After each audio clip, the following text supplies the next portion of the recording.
இப்போ தாவேக்காவை ஆளுநர் ஆட்சி அமைக்கிறது அழைக்கிறது அப்படின்னா தாவேக்கா நீதிமன்றம் போகலாம் அப்படின்னு ஒரு கருத்தை சில பேர் முன்வைக்கிறாங்க. அதுக்கு வாய்ப்பு இருக்குதா? நீதிமன்றம் போனால் இதுக்கு தீர்வு கிடைக்குமா? ஒரு 6 இடங்களை மட்டும் பெறவில்லை என்ற காரணத்திற்காக அவர்களுக்கு இந்த வாய்ப்பை நீங்கள் தராமல் இருப்பது, அப்பதான் அண்ணா ஆட்டுக்கு அடியும் நாட்டுக்கு ஆளுநரும் தேவையா அப்படின்றது அந்த நேரத்தில் சொன்னது தான். அதிமுகவும் திமுகவும் ஒன்று சேர போகிறாங்க, ஆட்சி அமைக்க போகிறாங்கன்னு அது மிகப்பெரிய ஒரு அதிர்ச்சியை தமிழ்நாடு அரசியல் ஏற்படுது. அதிமுகவிடமிருந்து தான் இந்த முன்மொழிவு. ஒரு 3 உச்ச நீதிமன்ற தீர்ப்புகளும் இருக்கு. பொம்மை, ராமேஸ்வர் பிரசாத்னு சொல்லிட்டு இன்னொரு ஒரு வழக்கு, அதுக்கப்புறம் நெபாம் ரெபியான்னு சொல்லிட்டு இன்னொரு வழக்கு. இந்த வழக்குகளெல்லாம் இயற்கையின் தூய்மை, இல்லத்தரசிகளின் நம்பிக்கை. கயல் ஆக்ரோ ஃபுட்ஸ் தரமான மளிகை பொருட்களுக்கு இப்போதே ஆர்டர் செய்யுங்கள். விகடநேயர்களுக்கு வணக்கம். எழுத்தாளரும் அரசியல் திறனாய்வாளருமான திரு இரா கண்ணன் அவர்களுடன் ஒரு சிறப்பு நேர்காணல். வணக்கம் சார். வணக்கம். வணக்கம். 2026 சட்டமன்ற தேர்தலில் 108 இடங்களோட தனிப்பெரும் கட்சியாக தமிழக வெற்றிக்களம் ஜெயிச்சிருக்கு. ஆனால் அவங்களால ஆட்சி அமைக்கக்கூடிய நம்பர் இல்லாததுனால ஒரு சிக்கலை சந்திக்கிறாங்க. காங்கிரஸ், சிபிஎம், சிபிஐ, விசிகாட்ட ஆதரவு கோரினாங்க. காங்கிரஸ் 5 எம்எல்ஏக்களை கொண்ட காங்கிரஸ் ஆதரவு உடனடியாக தெரிவிச்சிட்டாங்க. ஆனால் ஆளுநர்கிட்ட போய் ஆட்சி அமைக்க உரிமை கோரும்போது நீங்கள் உங்களுடைய ஆதரவு எம்எல்ஏக்கள் முழு பட்டியலை கொடுங்க, அப்போ தான் செய்ய முடியுன்ற மாதிரி ஆளுநர் அப்படி ஒரு முடிவை எடுத்திருக்காரு. இது ஒரு சிக்கலான ஒரு சூழலை உருவாக்கியிருக்கு. ஆளுநருடைய இந்த அணுகுமுறையை அது சட்ட ரீதியாக எந்த அளவுக்கு சரியானது, அவருடைய வேற ஒரு அரசியல் நோக்கம் அது பின்னால் இருக்குதா, நீ எப்படி பார்க்குறீங்க? அதை அரசியல் நோக்கம் இருக்கா இல்லையான்றது நமக்கு தெரியாது. நாம ஒரு விமர்சகராக இருந்தோம்னா அதில் அவருடைய தயங்கிருக்க வேண்டாம். ஏன்னா அவருக்கு அப்படி தயங்குவதற்கான உரிமை இருக்குது, அந்த மாதிரி அவர் கேட்பதற்கான உரிமையும் இருக்குது. அதே மாதிரி அவர் அந்த மாதிரி கேட்காத ஒரு தனிப்பெரும் கட்சியை அவர் நீங்கள் ஆட்சி அமைங்க, உங்களுக்கு 2 வாரம் நான் உங்களுக்கு அவகாசம் தரேன் அல்லது 3 வாரம் தரேன், நீங்கள் உங்களுடைய அறுதி பெரும்பான்மையை சட்டமன்றத்திற்குள்ள நிரூபிங்க அப்படின்னு சொல்றதற்கும் நிறைய முன்னுதாரணங்கள் இருக்குது. 2த்துக்கும் இருக்குது முன்னுதாரணங்கள். அதனால இப்படித்தான் இருக்குது அப்படித்தான் இருக்குன்னு சொல்ல முடியாது. நம்ம இந்திய அரசியல் சாசனத்தின்படி அவர் ஒரு நிலைத்த அரசை அமைப்பதற்கு மட்டுமே அவர் முயல வேண்டும். அதை மட்டுமே அவர் உறுதி செய்து கொள்ளணும், அவ்வளவுதான். சர்க்காரிய ஆணையம் 83 தன்னுடைய அறிக்கையை தந்த பொழுது அது சில வரையறைகளை கோடிட்டு காட்டுச்சு. என்ன சொல்லுச்சு? தேர்தலுக்கு முந்தைய கூட்டணி, அந்த கூட்டணிக்கு பெரும்பான்மை இருக்கான்னு பார்க்கணும், அதுதான் ஆளுநர் பண்ணணும். அடுத்து அப்படி இல்லாத பட்சத்தில் தனிப்பெரும் கட்சி அந்த இடத்துல இப்போ தாவேக்கா வந்துடும். அதற்கு பிறகு தேர்தலுக்கு பிந்தைய கூட்டணி. ஸோ 2வதும் 3வதும் தாவேக்கா அந்த இடத்துக்கு வர்றதுக்கான வாய்ப்பு நமக்கு தெரியுது. 118 அவர்களுக்கு வேணும். இப்போ அவர்களுக்கு இருக்கிறது ஒரு 6 இடங்கள் குறைவாக இருக்கு. பல முன்னுதாரணங்கள், சட்டமன்றத்தில் தான் பெரும்பான்மை நிரூபிக்கப்படணும்ட்டு ஒரு 3 உச்ச நீதிமன்ற தீர்ப்புகளும் இருக்கு. பொம்மை, ராமேஸ்வர் பிரசாத்னு சொல்லிட்டு இன்னொரு ஒரு வழக்கு, அதுக்கப்புறம் நெபாம் ரெபியான்னு சொல்லிட்டு இன்னொரு வழக்கு. இந்த வழக்குகளெல்லாம் நிலைத்த தன்மை உள்ள ஒரு அரசு அமையுமா, குதிரை பேரம் நடக்காது இருக்கணும் அப்படின்ற ஒரு கவலை ஆளுநருக்கு இருக்கலாம். அதுக்கு பிறகு சட்டமன்றத்தில் தான் பெரும்பான்மை நிரூபிக்கப்பட வேண்டும் அப்படின்ட்டு. இதற்கு நீங்கள் உதாரணங்களை பார்த்தீங்கன்னா 2 பக்கமும் உதாரணங்களை காட்ட முடியும். அறுதி பெரும்பான்மை இருந்தவர்களெல்லாம் புறக்கணிச்சுட்டு 2017 கோவாவில் மற்றவர்களை அழைச்சி அரசு அமைக்க சொன்னதெல்லாம் கூட நடந்திருக்கு. அது மாதிரி சப்ஜெக்டிவ்னு ஆங்கிலத்தில் சொல்லுவாங்க. இந்த மாதிரி தனிப்பட்ட வெறுப்பை ஆளுநர்கள் பயன்படுத்தியதையெல்லாம் பார்த்துருக்குறோம். அதிகமாக கன்வென்ஷன், மரபு அப்படின்னு நீங்கள் எடுத்துக்கிட்டிங்கன்னா ஒரு அறுதி பெரும்பான்மை 1,72,00,000 வாக்குகளை பெற்றிருக்கிற ஒரு மிகப்பெரிய கட்சி ஒரு 6 இடங்களை மட்டும் பெறவில்லை என்ற காரணத்திற்காக அவர்களுக்கு இந்த வாய்ப்பை நீங்கள் தராமல் இருப்பது அல்லது இந்த மாதிரி ஒரு நிபந்தனையை வைப்பது என்பது கொஞ்சம் கேட்பதற்கும் பார்ப்பதற்கும் தயக்கமாக இருக்கிறது. அதில் பின்னாடி ஏதாவது உள் அர்த்தம் இருக்குது, அப்படின்னா அது வந்து இன்னும் வேதனையானது. அதனால இதற்கு வந்து இன்னைக்கு நாளைக்கு ஒரு முடிவு வந்துடணும் அப்படின்னு நான் நினைக்கிறேன். இந்திய அரசியல் சாசனத்தை பொறுத்தவரையில் ஆளுநருடைய டிஸ்கிரெஷன் அவர்கிட்ட தான் இருக்கு. 164 நினைக்கிறேன் அந்த ஷரத்து. அவர் தான் அந்த கணிக்கக்கூடிய இடத்தில் இருப்பவர். ஒரு நிலைத்த அரசை தர முடியுமான்ட்டு. இப்போ 88 ஜானகி ராமச்சந்திரன் எம்ஜிஆருடைய மறைவுக்கு பிறகு பெரும்பான்மை அதிமுக உறுப்பினர்களுடைய ஆதரவை வைத்திருந்தார். 97 பேரோ என்னமோ அவங்க பின்னாடி இருந்தாங்க. 118 இல்லை, ஒரு 30 பேர் ஜெயலலிதா அம்மையார் பின்னாடி இருந்தாங்க. கட்சி 2 வந்துருச்சு. ஜானகி ராமச்சந்திரன் போய் ஆட்சி அமைக்க எங்களை கூப்பிடுங்க அப்படின்றாங்க. அவங்களுக்கு 1 மாத கால அவகாசம் தந்து அவங்களுக்கு பதவி பிரமாணம் செய்து வைக்கிறார் ஆளுநர். அதற்கு பிறகு நடந்ததெல்லாம் உங்களுக்கு தெரியும். போலீஸ் உள்ள புகுந்து சட்டமன்ற உறுப்பினர்களை அடித்தது அவலமெல்லாம் நடந்துச்சு. 24 நாட்கள் அந்த அம்மையார் ஆட்சியிலிருந்து அவங்களுடைய ஆட்சியை டிஸ்மிஸ் பண்ற அளவுக்கு ஒரு நிலையையும் நாம் பார்த்தோம்.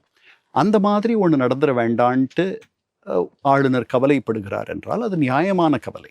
இவங்களுக்கு வந்து ஒரு அறுதி பெரும்பான்மை வராத போயிடும்னு நான் நினைக்கல, வந்துடும் தான் நான் நினைக்கிறேன். ரெண்டாவது இன்னொன்று, அவர்களுக்கு நீங்கள் ஆட்சியை அவங்களுக்கு பதவி பிரமாணம் பண்ணி வச்சுட்டீங்கன்னா அவங்களுக்கு இந்த மாதிரி ஆதரவை பெறுவது இன்னும் எளிமையாக இருக்கும்.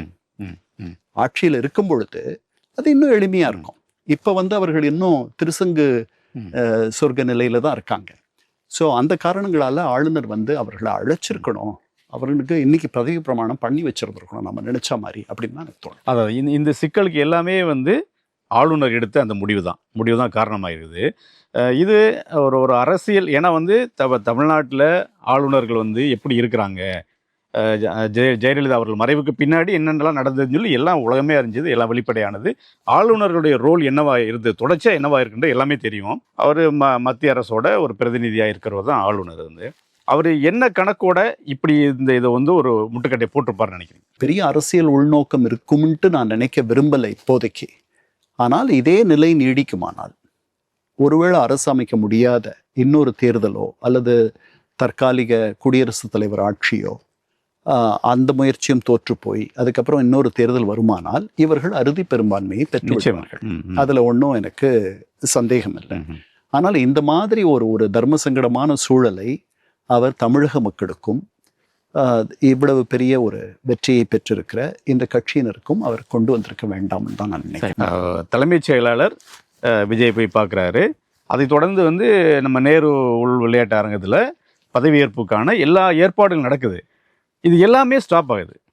அதே நேரத்தில் இந்த கான்வாயும் நிறுத்தப்பட்டு அவர் தனியாக போகிறார். இதெல்லாம் வந்து சேர்த்து தான் பார்க்க வேண்டியதாக இருக்குது. அப்போ என்ன நோக்கத்தோடு இதெல்லாம் நடக்குது அப்படின்றத, என்ன நோக்கமாக இருக்க முடியும்? இப்போ இவர் ஆட்சிக்கு வர முடியாத தடுத்துட்டாங்கன்னா அதனால யாருக்கு என்ன நட்டம், யாருக்கு என்ன லாபம்? நட்டம் தான் அதிகமாகும். அதனால அது இல்லை, நீங்கள் சொன்ன மாதிரியே இப்போ ஒரு உடனடியாக ஒரு மறுதேர்தல் வருது அப்படின்னா விஜயோட ஆதரவும் இன்னும் அதிகரிக்காதான்.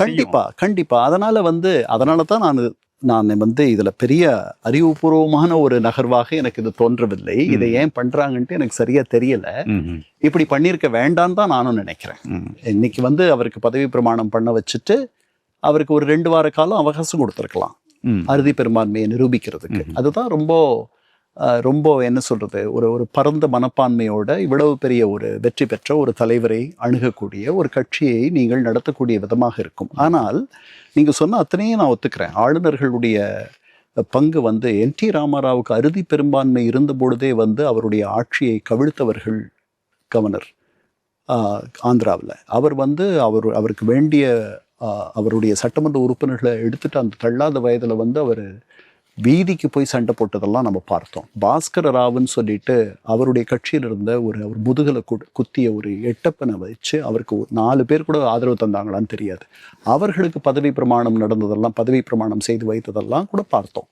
இவ்வளவும் நடந்துச்சு. அதுக்கப்புறம் திருப்பி அந்த பெரிய போராட்டத்திற்கு பிறகு NT ராமாராவ் திருப்பி அவரே முதல்வராக வந்ததையும் பார்த்தோம். பாஸ்கர ராவ் எங்கே இருக்கார், எப்படி ஒரு 4 நாள் அவர் செய்திகளில் அடிபட்டார் அல்லது அந்த காலம் வரைக்கும். அதுக்கப்புறம் அவர் காணாது போயிட்டார். ஆளுநர்களுடைய பங்கு என்பது வந்து ஒரு சர்ச்சைக்குரிய பங்காக இன்னைக்கு இல்லை, 50களில் கேரளாவில் அந்த அரசை வந்து முதல்ல வந்த கம்யூனிஸ்ட் அரசு அவர்கள் கலைத்த போதே அப்போ தான் அண்ணா ரொம்ப நமக்கு எல்லாருக்கும் தெரிஞ்ச அந்த சொல்லடைய பயன்படுத்தியது. ஆட்டுக்கு தாடியும் நாட்டுக்கு ஆளுநரும் தேவையா அப்படின்றது அந்த நேரத்தில் சொன்னது தான். அதனால் இந்த பதவியவே வந்து எடுத்துடணும்னு சொல்லிட்டு தான் ராஜமன்னார் கமிட்டி, கலைஞர் கருணாநிதி தலைமையில் அமைச்ச ராஜமன்னார் கமிட்டியினுடைய பரிந்துரைகளில் இந்த ஆளுநர் பொறுப்பு, ஆளுநர் பதவி என்பது வந்து தேவையில்லாதது அப்படின்றதெல்லாம் சொல்லியிருக்காங்க. அதுக்கப்புறம் வந்து சர்க்காரிய ஆணையத்தில் கூட இந்த மாதிரி யாரை முதல்ல அழைக்கணும், யாரை அடுத்து அழைக்கணும், அதற்கு பிறகு யாரை அழைக்கணும் அப்படின்னு சொல்லிட்டு 4 நகர்வுகளை சொல்கிறாங்க. முதல் நகர்வு, தேர்தலுக்கு முந்தைய கூட்டணி எதற்கு பெரும்பான்மை இருக்கோ அவங்கள, அப்படி இல்லாத அடுத்து வந்து தனிப்பெரும் கட்சி, அதற்கப்புறம் தேர்தலுக்கு பிந்தைய கூட்டணி எதுக்கு பெரும்பான்மை இருக்கோ அது, 4வதாக தேர்தலுக்கு பிந்தைய கூட்டணியில் அரசோடு இருப்பவர்கள், அரசுக்கு வெளியிலிருந்து ஆதரவு தெரிவிப்பவர்கள், இந்த மாதிரி 4. இதை 2010 வந்த புஞ்சி கமிஷன் இதை திருப்பி கோடிட்டு காட்டுது.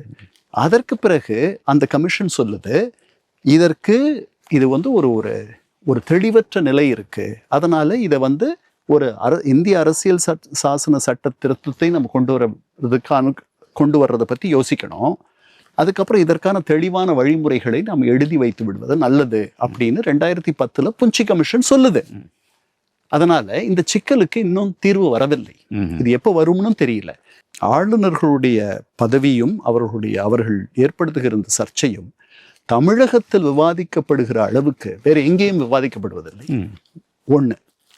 2வது, இங்க நாம கவலை கொள்கிற அளவுக்கு ஆந்திராவில் அவ்வளவு பெரிய ஒரு அசம்பாவிதத்தை ஆளுநர் நடத்திய போதும் கூட அதற்கு பிறகு அதை பற்றி பெரிதாக அத்தோடு மறந்து போயிட்டாங்க அந்த மக்கள். இப்போ காங்கிரஸ் போன பிறகு திமுக தரப்புலேருந்து ஒரு கடுமையான விமர்சனங்கள் வருது. துரோகம் அப்படின்னு ஒரு விமர்சனங்கள் வருது. அது முக்கியமான நிர்வாகிகள், தலைவர்களே வந்து அதெல்லாம் வெளிப்படுத்துகிறாங்க. திமுகவோட இந்த விமர்சனத்தை எப்படி பார்க்குறீங்க? காங்கிரஸோட முடிவை எப்படி நீங்கள் பார்க்குறீங்க? இல்லை, காங்கிரஸோட முடிவு வந்து எனக்கு பெரிய ஆச்சரியம் இல்லை. நீங்களே சொன்ன மாதிரி முன்னாடியே அவர்கள் அந்த மாதிரி ஒரு முடிவை எடுத்திருக்கணும். அவர்கள் எடுக்கலை. அதை வந்து பல காரணங்களால் அந்த முடிவை அவர்கள் எடுக்க முடியாத போயிடுச்சு. அப்புறம் திமுகவினரும் அவர்களை தக்க வச்சுக்கணும்னு நினைச்சாங்க, அதனால தக்க வச்சுக்கிட்டாங்க. ஆனால் ஒரு பெரிய இழுபறியாக அந்த பேச்சு இருந்துச்சு. சிதம்பரத்தை அதுக்கு பின்னாடி அந்த சிதம்பரம் தான் அவர் போய் பேசினார், பேசி முடிச்சு வச்சார். அதை பற்றி அவர்கிட்ட கேட்குறாங்க. கேட்கும்பொழுது அவர் சொல்கிறார், அதெல்லாம் இந்த மாதிரி வந்து ஒரு சின்ன சிக்கலோ அல்லது விரிசலோ வந்திருக்க வேண்டாம், தவிர்த்திருக்கலாம், அவ்வளோதான் சொல்கிறார். அதெல்லாம் முடிஞ்சு போச்சு, இப்போ அதை பற்றி பேச வேண்டாம் அப்படின்ட்டு அதை கடந்து போகிறார். அது வந்து ஒரு துன்பமான ஒரு நேரம் அவங்களுக்கு. அந்த 1 மாதம் 2 கட்சிக்குமே, இந்த கட்சிக்கு வந்து ஒரு அலைபாய்கிற மனசு, அதாவது இங்கே வந்து ஆட்சியில் பங்கு என்ற ஒரு உத்தரவாதத்தை ஒரு புதிய சக்தி உங்களுக்கு வழங்குகிறார்கள். அதுதான் வந்து அவர்களுடைய நோக்காக பல ஆண்டுகளாக இருக்கு, பல தசாப்தங்களாக இருக்கு.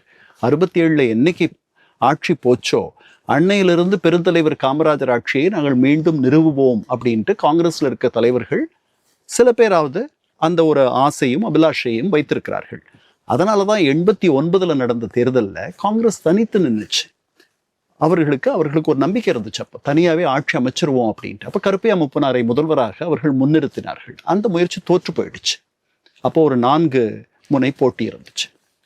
அதனால அந்த எண்ணம் கொண்ட பல காங்கிரஸ்காரர்கள் இருக்கணும். அதனால இவர் ஒரு புதிய வரவு, அவருக்கு பெரும் கூட்டம் கொடுக்கிறது, அவருக்கு வந்து ஒரு பெரிய எதிர்காலம் இருக்கோ அப்படின்ற ஒரு எண்ணம் பல அரசியல் நோக்கர்களுக்கு இருந்த ஒரு காலத்துல அவர் இந்த மாதிரி எங்களோட கூட்டணிக்கு வருபவர்களுக்கு ஆட்சி அதிகாரத்தில் பங்குன்னு சொல்றார். திமுக தர மறுப்பதை, தர விரும்பாததை அதிமுகவே மறுக்குது. அதுதான் சொல்றேன். ஆனா திமுக எல்லா நேரமும் மறுக்கல. 1980 கூட்டணி ஆட்சி என்று கூட்டணி வைத்துக்கொண்டு கூட்டணி ஆட்சியை அமைப்போம் என்று சொல்லியே மக்களை சந்தித்தார்கள், தோற்று போனார்கள். சரிதானா? அதுக்கப்புறம் வந்து அந்த கூட்டணி பற்றிய பேச்சு வரல. அதுக்கப்புறம் மீண்டும் ஆட்சியில பங்கு என்ற ஒரு நிலை 2006 வந்துச்சு. அவர்களுக்கு அறுதி பெரும்பான்மை கிடைக்காத பொழுது வெளியில இருந்து காங்கிரஸ் ஆதரவோடு அவர்கள் ஆட்சியை அமைத்தார்கள். இப்ப நீங்க சொன்னீங்க அவர்கள் முதுகுல குத்திட்டாங்க அப்படின்ட்டு. அப்படி நினைக்க வேண்டிய அவசியம் இல்லைன்னு நான் நினைக்கிறேன். ஏன்னா பொது வாழ்க்கையில் ஒவ்வொருவரும் அவர்களுடைய கட்சியினுடைய நெடுங்கால நலன், அவர்களுடைய கட்சியினுடைய அப்போதைய நிலவரம், இதையெல்லாம் கருத்தில் கொண்டு ஒரு முடிவு எடுப்பாங்க. இதை வந்து ஒரு பர்சனலா நம்ம வந்து தனிப்பட்ட முறையில் நமக்கு எதிராக எடுத்த முடிவு அப்படின்ட்டு நீங்க நினைக்க வேண்டிய அவசியம் இல்லைன்னு நான் நினைக்கிறேன். பொது வாழ்க்கை அவர்கள் நிறைய பெரிய பொது வாழ்க்கை பாரம்பரியத்தை கொண்டவர்கள். 80 ஆண்டுகளுக்கு மேல அந்த கட்சி இருக்கு. அப்போ ஏன் அப்படி சொல்றேன் அப்படின்னா, 67 அவர்கள் ஆட்சிக்கு வந்தது, ராஜாஜி அவர்கள் ஆட்சிக்கு வருவதற்கு பெருந்துணை நின்றார். அவர்களுக்கு ஒரு உயரடுக்கு மக்கள் மத்தியில் அவர்களுக்கு ஒரு பிம்பத்தை ஏற்படுத்துவதற்கு அவர் இவர்களோடு இருப்பது பெரிய துணையாக இருந்தது. 67 திமுகவுக்கு சொல்றீங்க? திமுகவுக்கு ராஜாஜி பெருந்துணையா இருந்தார். ஆமா ஆமா வந்தார். ஆனால் அண்ணா தொடங்கின கொஞ்ச காலத்திலேயே, ஆட்சிக்கு வந்த உடனேயே அவர்கள் சபாநாயகர் பதவியை எதிர்பார்த்தார்கள். ராஜாஜி அண்ணா அவருக்கு தரல. அப்பவே அவர் வருத்தப்பட்டாங்க. இந்த மாதிரி என்ன, எங்களுக்கும் தேனிலவு முடிஞ்சிருச்சுன்னு சொன்னார் ராஜாஜி. உடனே அதுக்கு அண்ணா அவருக்கே உரிய அழகான எதிர்வினையாக, ஆமா திருமணம் தொடங்கிடுச்சு அப்படின்னு சொன்னார். அதெல்லாம் நடந்துச்சு. ஆனால் அண்ணா மறைஞ்ச பிறகு 69 ஆட்சிக்கு வந்த கலைஞர் கருணாநிதி அவரை பின்பற்றி வந்தவர் ராஜாஜியிடமிருந்து கொஞ்சம் கொஞ்சமாக விலகி காங்கிரஸை பலவீனப்படுத்தக்கூடிய முயற்சியில் 69 காங்கிரஸ் உடைஞ்சு 2 ஆயிடுது. அதுல தமிழகத்தில் இருந்த காங்கிரஸுக்கு தனிப்பெரும் தலைவராக பெருந்தலைவர் காமராஜர் இருந்தார். அதுதான் பெரிய காங்கிரஸ், மக்கள் காங்கிரஸ். அதுல இருந்து பிரிஞ்சு போன இன்னொரு பகுதிக்கு இந்திரா காந்தி தலைமை தாங்கினார்கள். அந்த காங்கிரஸை வலுப்படுத்தி பெருந்தலைவர் காமராஜர் கரத்தை பலவீனப்படுத்த வேண்டும் என்ற எண்ணத்தில் ராஜாஜியிடமிருந்து விலகி விலகி விலகி இந்திரா காந்தியோடு நெருங்கி ஒரு புதிய உறவை ஏற்படுத்தி கொண்டார் கலைஞர் கருணாநிதி. ராஜாஜி, எந்த ராஜாஜி ஒரு ஏணியாக அவர்களுக்கு 67 இருந்தாரோ, அந்த ராஜாஜி யாரை அவர் தொடங்கிய காலத்திலிருந்து அரசியல் வாழ்வை யாரை அரசியல் எதிரியாக கருதினாரோ, அந்த பெருந்தலைவர் காமராஜரோடு முதன்முறையாக அவர் வாழ்நாளில் கைகோர்த்தார். இது நடந்துச்சு. அது ரொம்ப பழசு நான் சொல்றதுன்னு நீங்க நினைச்சீங்கன்னா இன்னும் கொஞ்சம் முன்னாடி வந்துடுறேன். 1996 ஜெயலலிதா அம்மையாரோட இந்திரா காங்கிரஸ் கூட்டணி வைக்கிறதுக்கு போகுது. அதை விரும்பலை. அப்போ இங்க இருந்த மூப்பனாரும் அவருடைய ஆதரவாளர்களும் அவர்கள் அந்த கட்சியிலிருந்து வெளியில வராங்க. கட்சியிலிருந்து பிரிஞ்சு வெளியே வந்து தமிழ் மாநில காங்கிரஸ் தனியா ஒரு கட்சியை துவங்குறாங்க. அது வரைக்கும் காங்கிரஸோடு உறவு வைத்துக் கொள்ள வேண்டும் என்று திமுகவினர் எண்ணுகிறார்கள். ஆனா பிரதமர் நரசிம்மராவுக்கு மட்டும் அந்த எண்ணம் இல்லை. காங்கிரஸுடைய செயற்குழுவில் ஒரு முடிவெடுக்கிறார்கள், ஜெயலலிதா அம்மையாரோடவே தொடர்ந்து உறவு இருக்க வேண்டும் என்று. அதை எதிர்த்து தான் இவர்களெல்லாம் வெளியே வந்துடுறாங்க. அதுக்கப்புறம் ரஜினிகாந்த் இவர்கள் தலையிட்டு இவர்களோடு ஒரு கூட்டணியை ஏற்படுத்துகிறார்கள். திமுக தமிழ் மாநில காங்கிரஸ்க்கு ஒரு புதிய கூட்டணி வருகிறது. அந்த கூட்டணியினுடைய வரவும் அது ஒரு பெரிய பிம்ப எழுச்சியை திமுக கூட்டணிக்கு தருகிறது. மூப்பனார் அவருக்கு அவர் மக்கள் தலைவர், அவருக்குன்ட்டு ஒரு மரியாதை இருக்கு. அவர் தான் காங்கிரஸ் தமிழகத்தை பொறுத்த வரைக்கும் அன்னைக்கு. அவர்கள் ஆட்சிக்கு வருகிறார்கள். பெரிய பெரிய வெற்றி 96. ஆட்சிக்கு வந்த ஒரு 2-3 ஆண்டுகளில் ஒரு நெருக்கடியான ஒரு சூழல் மத்தியில வருது. 98 பாஜக ஆட்சியை தூக்கி நிறுத்துகிறார் தமிழகத்தில். படுபாதாளத்தில் விழுந்த ஜெயலலிதா அம்மையார் 96 2 ஆண்டுகளில் எழுந்து நின்று மத்தியில் ஒரு ஆட்சி அமைப்பதற்கு அவர் உறுதுணையாக இருக்க வேண்டிய ஒரு நிலையை தமிழக மக்கள் அவருக்கு அந்த ஏற்றத்தை தருகிறார்கள். 13 மாதங்கள் அந்த ஆட்சி நடக்குது. அந்த ஆட்சியை கவிழ்த்துறார் ஜெயலலிதா அவருடைய சொந்த காரணங்களால். அந்த நேரத்துல ஜெயலலிதாவினுடைய ஊழல் மதவாதத்தை விட கொடியது என்ற ஒரு கருத்தை முன்வைத்து மூப்பனாரை நட்டாற்றல் விட்டார் கலைஞர் கருணாநிதி. எந்த மூப்பனார் ஜெயலலிதாவை எதிர்த்து அந்த கூட்டணியை எதிர்த்து ஒரு தனி கட்சி தொடங்கினாரோ, அதே மூப்பனார் 99 இவர்கள் பாஜகவோடு கூட்டணி வைத்தவுடன் 2 ஆண்டுகளில் எந்த ஜெயலலிதாவை எதிர்த்து அரசியல் செய்தாரோ அதே ஜெயலலிதா அம்மையாரோடு கைகோர்த்து அந்த அம்மையாரை மீண்டும் முதல்வராக்கிய அதிசயமும் இந்த தமிழகம் கண்டது. இது கூட ரொம்ப பழசுன்னு நீங்க நினைச்சீங்கன்னா 2004 வரீங்க. 2004 5 ஆண்டுகள் வாஜ்பேயி அரசில் அங்கம் வகித்து அமைச்சரவை பொறுப்புகள் எல்லாம் இருந்துவிட்டு கடைசி நேரத்தில் அவர்களிடமிருந்து பிரிந்து வந்து இந்திரா காங்கிரஸோடு கூட்டணி வைத்துக் கொண்டது திமுக. அதனால பொது வாழ்க்கையில இதெல்லாம் வந்து தனிப்பட்ட முறையில எடுத்துக்க வேண்டிய அவசியம் இல்லை அப்படின்னு நான் நினைக்கிறேன். அவ்வளவு இல்ல கூடா நட்பு கேடாய் முடியும் அதுவும் சொன்னாரு அப்படின்னு சொல்லியுமே பிறகு சேர்த்தாங்கல்ல. அதுதான் சொல்றேன். அதனால இது வந்து ஒரு ஆழமான பிரிவு, இது காலத்தால் சரி பண்ண முடியாது அப்படின்னு நான் நினைக்கல. இது ஒரு தற்காலிக ஒரு நிகழ்வு, நகர்வு அப்படின்னு தான் நான் நினைக்கிறேன். இல்லை இது வந்து இப்போ இது ஒரு பல சிக்கல் உருவாகிருக்கு இப்போ உள்ள சூழல்ல. திமுக கூட்டணியில இருந்து காங்கிரஸ் உடனடியாக போய் தாவேக்களை சேர்ந்துருச்சு. இப்போ விசிகே இருக்கு, மதிமுக இருக்கு, சிபிஎம் சிபிஐ இருக்காங்க. இதில் விஜய் எதிர்பார்க்கறது சிபிஎம் சிபிஐ விசிகே. இப்போ ஒருவேளை அவங்க தாவேக்க ஆதரவு அப்படின்னு முடிவு எடுக்கிறாங்கன்னு வச்சுங்களேன், அது திமுக வந்து ஒரு தனித்து விடப்பட்ட ஒரு இயக்கமாக மாறும். அந்த ஒரு பதட்டம் இருக்கா திமுகவுக்கு? கலைஞருடைய வார்த்தைகள்லயே சொல்றதுன்னா, பல நெருப்பாறுகளை கடந்து வந்த கட்சி அந்த கட்சி. அதாவது நீங்க அவங்களுக்கு முதல்ல வந்த சோதனை வந்து அவசர நிலை காலம். அந்த அவசர நிலை காலத்துல நிறைய அவர்கள் துன்பப்பட்டார்கள், அவர்கள் வேட்டையாடப்பட்டார்கள். அதுல இருந்தே அவர்கள் வந்து வெளியில வந்துட்டாங்க. அதற்கு பிறகு அவர்களுக்கு மிகப்பெரிய ஒரு துன்பமாக ராஜீவ்காந்தி படுகொலை வந்துச்சு. அந்த படுகொலைக்கு அப்புறம் அந்த நேரத்தில் நடந்த தேர்தலுடைய 2வது சுற்றுல அவர்கள் பெரும் தோல்வியை அடைந்தார்கள். கலைஞர் மட்டும் அவர் மட்டுமே வென்றார். அதுக்கு பிறகு பரிதி இளம்பெழுதி நடந்த இடைத்தேர்தலில் வென்று வருகிறார். இவ்வளோ இடம் திமுக வந்ததுக்கு காரணமே முதல் ஸ்டாலினோட இமேஜ், ஒரு நல்ல இமேஜ். அவர் எந்த ஒரு நாகரிகமாக கடந்த 5 ஆண்டுகளில் ஒரு நாகரிகமான அரசியல் நடத்தினாரு அப்படின்னு அவரை பற்றின ஒரு நல்ல இமேஜ் இருக்குது. இந்த நல்ல இமேஜ் தான் அவங்களுக்கு இவ்வளோ இடங்களை வந்து திமுக பெற்றுக் கொடுத்தது அப்படின்னு ஒரு பார்க்குறோம். அதே நேரத்தில் அவர் தோல்வி அடைஞ்சது அது அது அது எப்படி அப்படின்னு சொல்லி அது ஒன்றும் புரியல. இல்லை, அது எனக்கும் கூட புரியல. அடிப்படை வசதிகள் அங்கே வந்து போதுமான அளவுக்கு அவர் முதல்வராக இருந்த போதும் சரி, அவர் வந்து சட்டமன்ற உறுப்பினராக மீதி நாள்லாம் இருந்த போதும் சரி, போதுமான அளவு அதில் கவனம் செலுத்தலை. கழிவு நீரும் குடிநீரும் ஒன்றா கலக்கிற அவலம் இன்னைக்கும் நடக்குது, அது தீர்க்கப்படலை. மழை நீர் தேங்கிறது அல்ல, நீ சொல்றது சரியானது. அவர் நல்ல ஒரு நவீன மருத்துவமனை கொண்டு வந்தாரு, முதல்வர் படைப்பாரு, நூலகம் கொண்டு வந்து, நூலகங்கள் நல்ல பிரமாதமான நூலகங்கள் கொண்டு வந்திருக்காரு, பூங்காக்கள் பிரமாதமா பண்ணியிருக்காரு. இந்த மாதிரியான விஷயங்கள் பண்ணியிருக்காரு. நீ சொன்ன மாதிரி அடிப்படை வசதிகள், அது கழிவுநீர், குடிநீர், மற்ற சாலை வசதி, அது வந்து சரியா கவனிக்கல அவங்க. அதுதான். அதனால இந்த மாதிரி விபரீதங்கள் பொது வாழ்க்கையில சில நேரங்கள்ல நடக்கும். அதனால ஒரு புயல் அடிக்கும் பொழுது பட்டுப்போன மரங்கள் மட்டுமே வீழ்வதில்லை, சில நல்ல மரங்களையும் அது சாய்த்து விடும். அதுதான் நடந்திருக்கு. புயல்னு சொல்றீங்க, இப்போ அதை விட இப்போ பெரிய ஒரு புயல் வந்து நேற்று இரவு அடிச்சது. அதிமுகவும் திமுகவும் ஒன்று சேர போறாங்க, ஆட்சி அமைக்க போறாங்கன்னு அது மிகப்பெரிய ஒரு அதிர்ச்சியை வந்து தமிழ்நாடு அரசியல் ஏற்படுத்துச்சு. அது எங்க இருந்து புறப்பட்டது?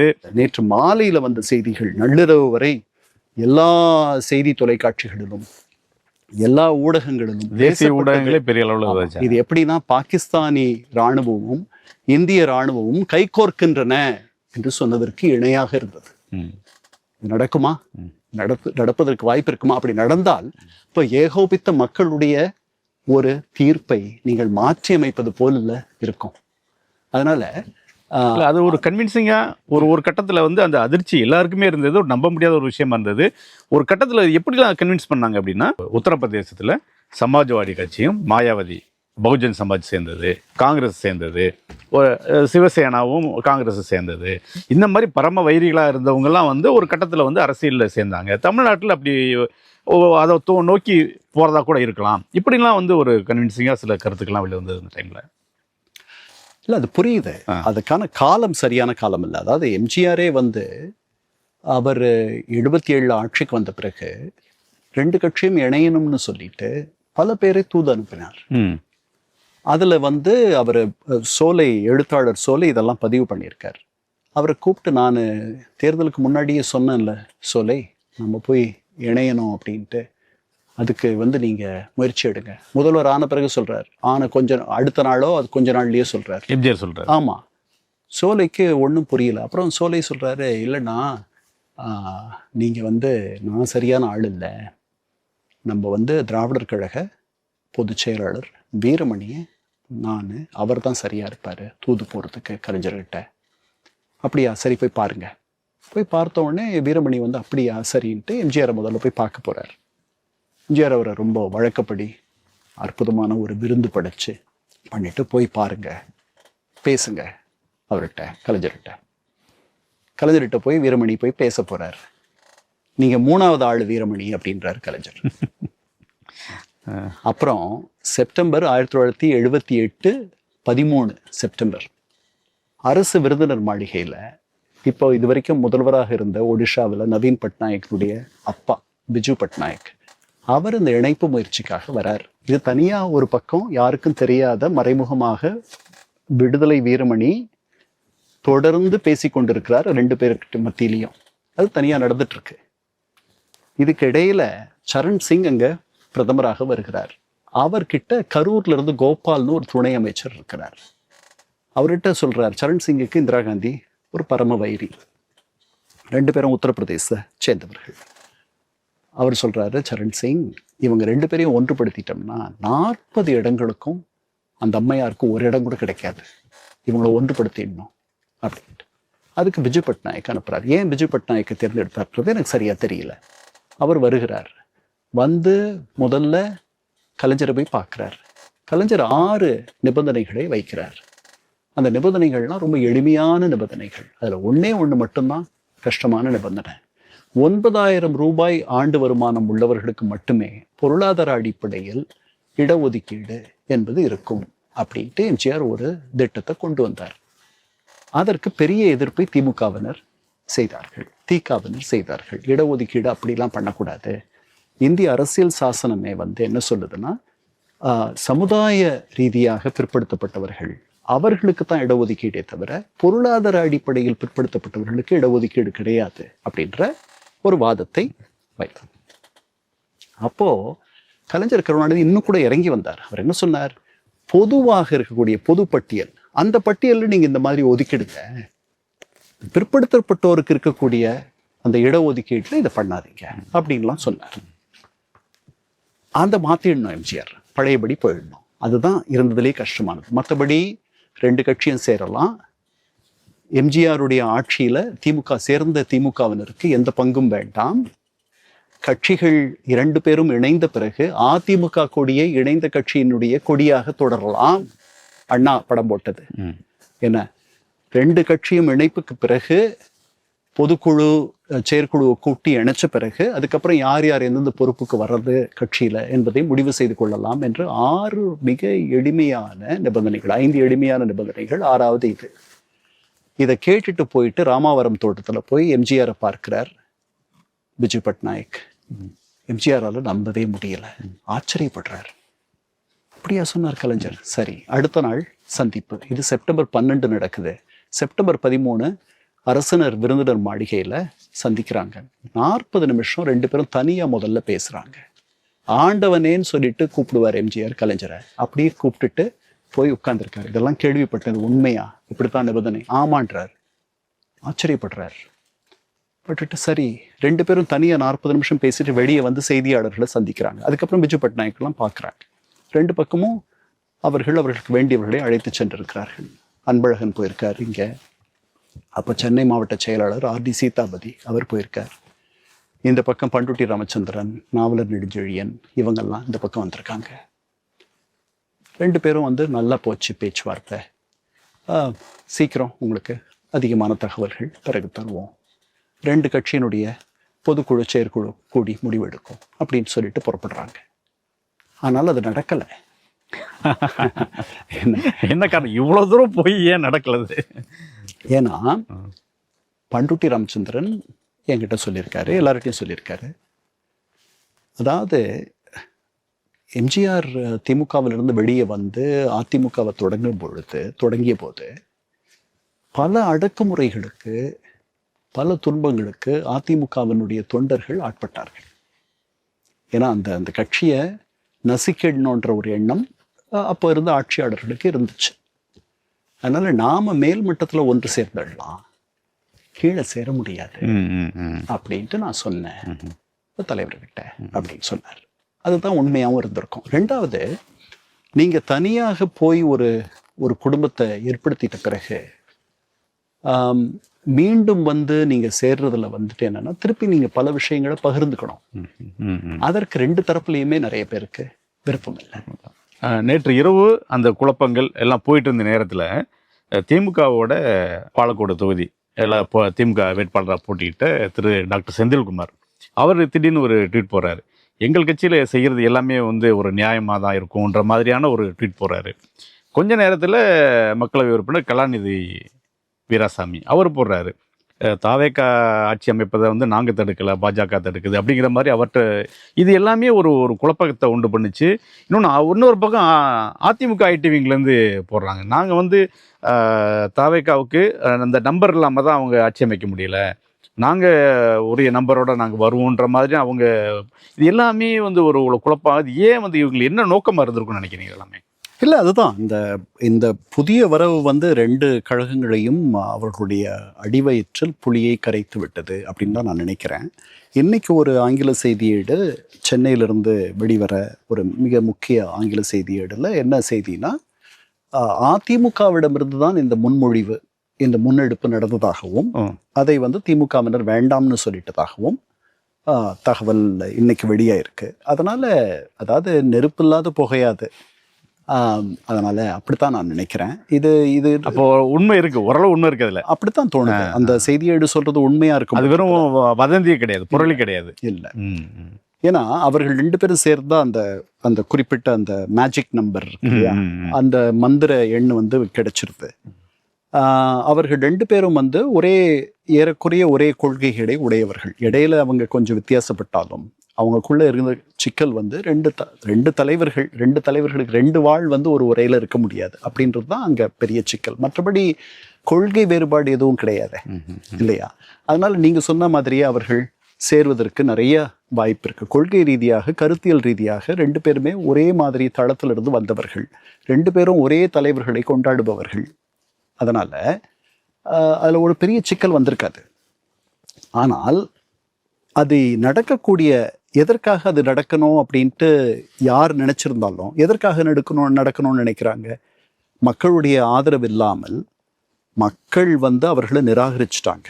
அப்படி இருக்கும் பொழுது நீங்கள் மக்கள் விரும்பியதற்கு எதிராக நீங்கள் செயல்படுற மாதிரி இருக்கும். மக்கள் தீர்ப்பை நீங்கள் மாற்றி அமைக்கிற மாதிரி இருக்கும். இது வந்து அப்படி அவர்கள் யார் எண்ணி இருந்தாலும் அது வந்து ஒரு தவறான ஒரு முன்னுதாரணத்தை ஏற்படுத்தி இருக்கும்.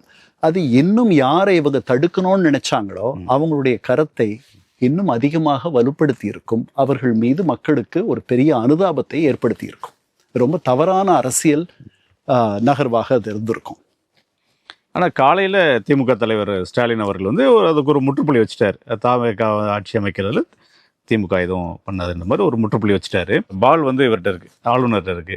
இது என்ன நடக்கும்னு நினைக்கிறீங்க? ஏன்னா வந்து அடுத்தடுத்து இவங்க சிபிஎம் சிபிஐ என்ன முடிவெடுக்க போகிறாங்கன்னு தெரியல. ஒருவேளை அவங்க தாவேக்காவுக்கு ஆதரவு கொடுத்தா கவர்னரால் ஒன்று அப்படி தடுத்து நிறுத்த முடியாதுன்னு நினைக்கிறீங்களா? எப்படி? இல்லை, அதுதான் முதல்ல அவர் ஏன் தடுத்து நிறுத்தியிருக்கணும்ன்ட்டு எனக்கு தெரியல. 2 பக்கமும் நான் முன்னாடியே சொன்ன மாதிரி முன்னுதாரணங்கள் இருக்கு, மரபு இருக்கு. அவர் அப்படி பண்ணியிருக்க வேண்டிய அவசியம் இல்லை. பெருந்தன்மையாக அவரை அழைத்து அவர் ஒரு அரசை அமைக்கிறதுக்கு சொல்லியிருக்கலாம். இல்லை, நமக்கு இன்னைக்கு நாளைக்கு தெரிஞ்சிடும், ஒருவேளை மற்றவர்களும் இந்தியன் யூனியன் முஸ்லீம் லீக் மறுத்த மாதிரி மற்றவர்களும் மறுத்துடுறாங்கன்னா அவருக்கு ஒருவேளை நம்பகமான தகவல்கள், இவர்களுக்கு அறுதி பெரும்பான்மை கிடைக்காதுன்ற தகவல்கள் அவருக்கு வந்திருக்குமோ என்னவோ அப்படின்னு நம்ம நினைக்கலாம். அதனால ஆங்கிலத்தில் பெனிஃபிட் ஆஃப் த டவுட்னு சொல்லுவோம் இல்லையா, அதை இப்போதைக்கு அந்த ஆளுநருக்கு நம்ம தரலாம். இன்னும் 1 நாள் 2 நாள் வரைக்கும் பொறுத்து பார்ப்போம். இடதுசாரிகள் எடுத்த பிறகு, அப்புறம் அந்த போதுமான அந்த எண்ணிக்கை வந்த பிறகு, அதற்கப்புறமும் ஏதாவது தடை இருக்கான்றது அந்த சூழல் வந்து இன்னும் ஒரு 48 மணி நேரத்தில் நடந்துரும்னு தான் நான் நினைக்கிறேன். அதில் தெரிஞ்சிடும்.